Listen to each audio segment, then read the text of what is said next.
certain things make a marriage work. Certain things make a marriage good.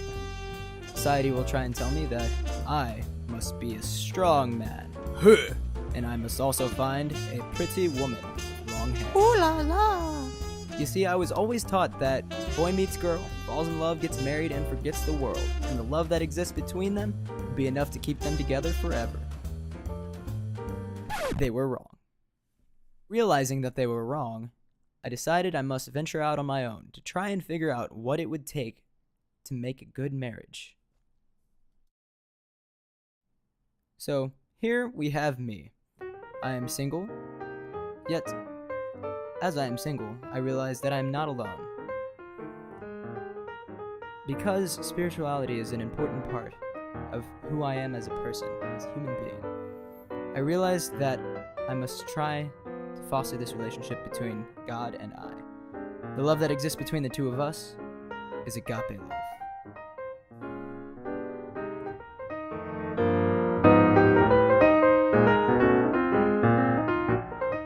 As for the future Mrs. Martinez, wherever she may be, and whomever she may be, I would hope that she is also trying to come closer to God in a relationship and her spirituality.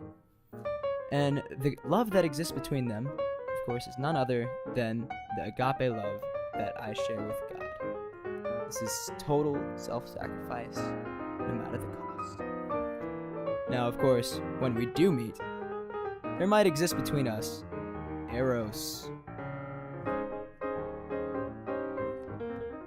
This represents our initial attraction to each other. The arrow represents our relationship and the space between us. Because I'm a man who would like to deepen my spirituality, I like to think of it as me climbing this hill towards God. And because we're growing in spirituality together, I would hope that the future Mrs. Martinez is also climbing. As we make this ascent towards God, you can see that the distance between us grows ever smaller as we reach the top. And with this journey comes sanctification, a path to holiness, yes. However, it does work in the opposite way.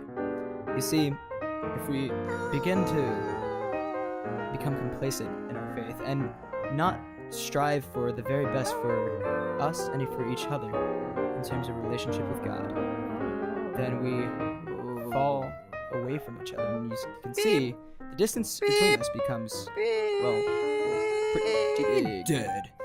I don't like that one bit. Master Hand, can we go back up? See, that's what we want. Yay! After I finished looking over this, I realized that something was missing and I couldn't figure out what. But then, here's what I realized. Of course, we have me over here, Mr. Martinez, happy as could be. Why? Because he's found his Mrs. Martinez. Of course, this is sometime in the future, so it's neither here nor there. But there is the love that exists between me and the future Mrs. Martinez. Of course, here is the love that is representative of the relationship we both have with God. So, insert the rest of the triangle you saw earlier. Now, what I've come to understand is that there is a third dimension to this triangle, and that is in fact children. Now here's the fun part. We get to play a little connect the dots, and as you can see, there is a relationship between the parents, the kids, and God. What exists between the parents and the kids? So this would be storge, also known as familial love. Yay!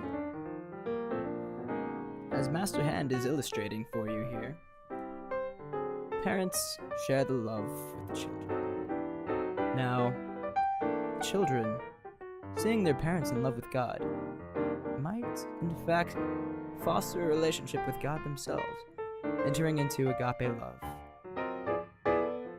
This has been the Bermuda Triangle of Divine Love. Thank you very much.